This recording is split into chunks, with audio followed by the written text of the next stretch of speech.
Fe ante el vendaval. Evangelio de Marcos, capítulo 4, versículos 35 al 41. Al atardecer de ese mismo día les dijo: crucemos a la otra orilla. Ellos, dejando a la multitud, lo llevaron a la barca así como estaba. Habían otras barcas junto a la suya. Entonces se desató un fuerte vendaval y las olas entraban en la barca que se iba llenando de agua. Jesús estaba en la popa durmiendo sobre el cabezal. Los despertaron y le dijeron: Maestro, ¿no te importa que nos ahoguemos? Despertándose, él increpó al viento y dijo al mar: Silencio, cállate. El viento se aplacó y sobrevino una gran calma.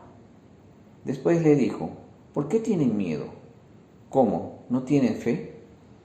Entonces quedaron atemorizados y se decían unos a otros: ¿Quién es este que hasta el viento y el mar le obedecen? Palabra de Dios, gloria a ti, Señor Jesús. Resaltemos algunos versículos de este texto tan oportuno para estos tiempos. 1. Jesús les pide a sus discípulos cruzar a la otra orilla, pasar de un lugar donde había mucha gente a otro lugar, hacia donde te lleva Jesús. 2. Dice la lectura que fueron así como estaban, es decir, no hubo una preparación previa para cruzar, pues iban con el Maestro. Y 3. Jesús decide aprovechar para descansar. En el trayecto se desata el vendaval, o sea, una tormenta de viento y lluvia, pero los discípulos pasan de un simple miedo a un miedo extremo. Vivimos todavía momentos difíciles y sobre todo de incertidumbre. La pandemia nos hace sentir el viento fuerte y la lluvia de tristezas, que hace que nuestra barca se llene de agua y nos desborda.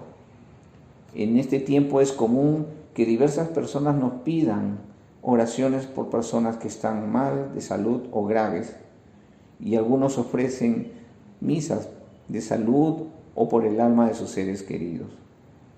Ante ello, este texto de Marcos se hace nuevamente vigente, pero para entenderlo primero recordemos que el ser humano es un ente biopsicoespiritual.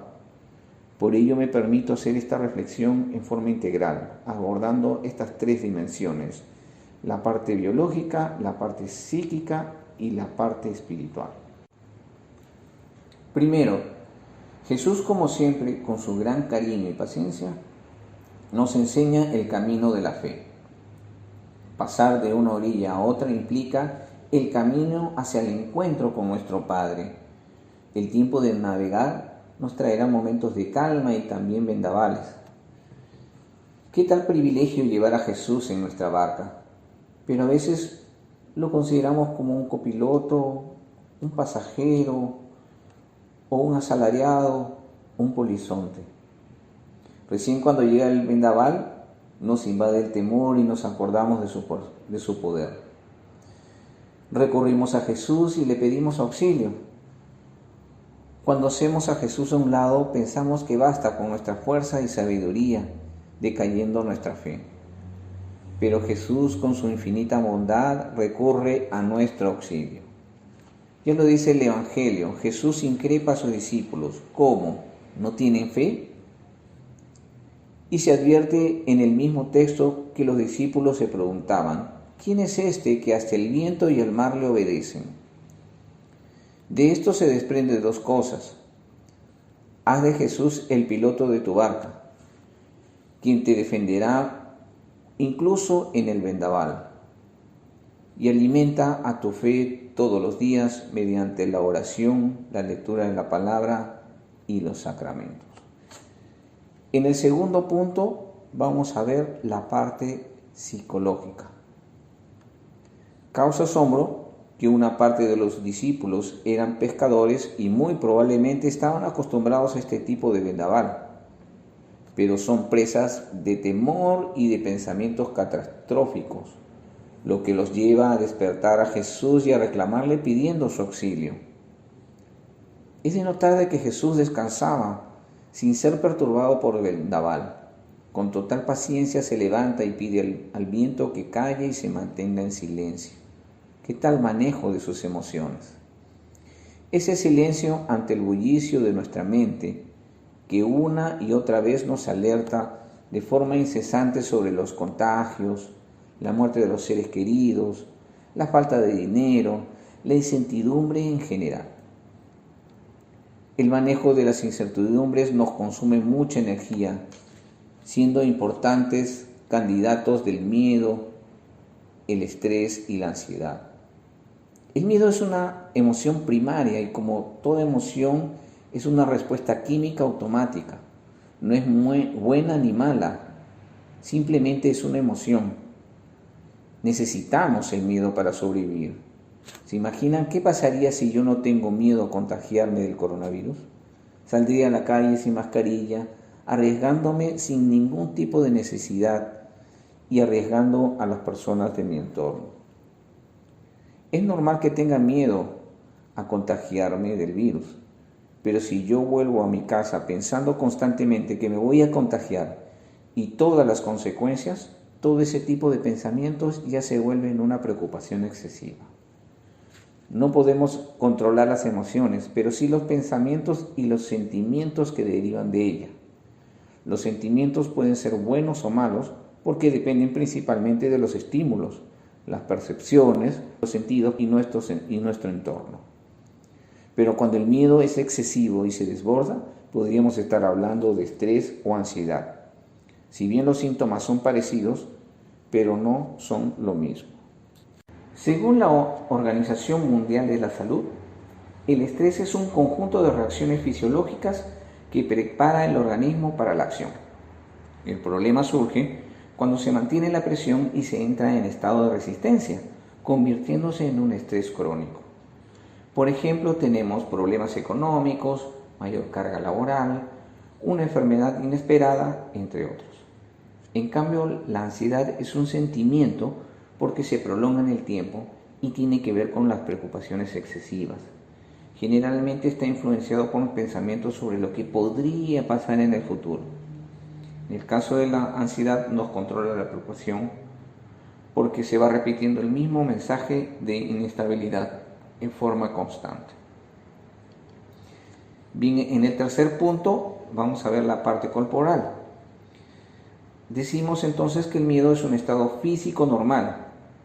Después de un rato puedes dejar de tenerlo, pero el estrés y la ansiedad van generando un malestar físico, como fatiga, tensión muscular, insomnio, problemas digestivos, dificultad para concentrarme, entre otros. Por tanto, es importante escuchar nuestro cuerpo. Hay que saber qué estoy sintiendo en el momento. Por ejemplo, si comienzo a ponerme irritable, podría ser porque tengo un malestar interno que no sé explicar. El cerebro reacciona frente al miedo preparando nuestro cuerpo. Se activa un sistema de alerta que se llama sistema simpático, preparando al cuerpo para obtener más energía. ¿Qué hace? Bombea más rápido la sangre, se relajan las vías aéreas, los músculos se tensionan, hay una estimulación a liberar glucosa, segrega adrenalina, se dilatan las pupilas de los ojos, entre otros. Luego de peligro, se activa el sistema parasimpático, que hace que nos relajemos. Pero en la medida que mantengamos pensamientos interpretados por el cerebro como de alarma o de alerta, nuestro cuerpo se mantendrá en tensión. Y si mi cuerpo está permanentemente en posición de huida, se fatiga. Es como si estuviéramos todo el día corriendo. Ante el actual entorno y frente al estrés y la ansiedad, el neurocientífico argentino Facundo Manés recomienda: tenemos que convivir con el virus con menos miedo y más cuidado. Tener menos miedo y tener más precauciones sobre lo que hacemos. Mantener la distancia física, sí, pero no la distancia social. Mantenernos conectados socialmente a través de los medios tecnológicos. Organizar una vida diaria, una rutina diaria. Es decir, levantarse a la misma hora, acostarse a la misma hora, comer las comidas diarias en el mismo momento, hacer ejercicios, balancear la vida familiar, laboral y social. Esto nos da una sensación de control. Tener un sistema de creencias, como por ejemplo el de la fe católica, que nos ayuda a mantener nuestro espíritu en armonía. Invertir en ejercicios físicos es el mejor ansiolítico y antidepresivo natural. Invertir en el sueño. Una buena noche de sueño nos permite estar menos irritable, con mejor ánimo y consolida también mejor nuestra memoria. Como se lee en el pasaje de Juan, capítulo 9, versículos del 6 al 7, Jesús untó los ojos de un ciego con lodo hecho de tierra y saliva. Pero de inmediato le dijo: vete y lávate en la piscina de Siloé. Jesús puede sanarnos de cualquier cosa, pero también espera que pongamos de nuestra parte. Para sobreponernos al estrés o de la ansiedad, debemos considerar las recomendaciones mencionadas anteriormente. ¿Pero cómo? Estableciendo una estrategia que considere los siguientes puntos. 1. Alimentación rica en nutrientes, con altas dosis de verduras y fruta y agua. Ejercicios cardiovasculares, mínimo 20 minutos al día. Ejercicios de respiración y relajación, con por lo menos 10 minutos al día. Elaborar y mantener un horario diario. Relajar el nervio vago.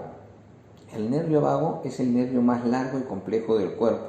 Conecta el cerebro a muchos órganos importantes en todo el cuerpo.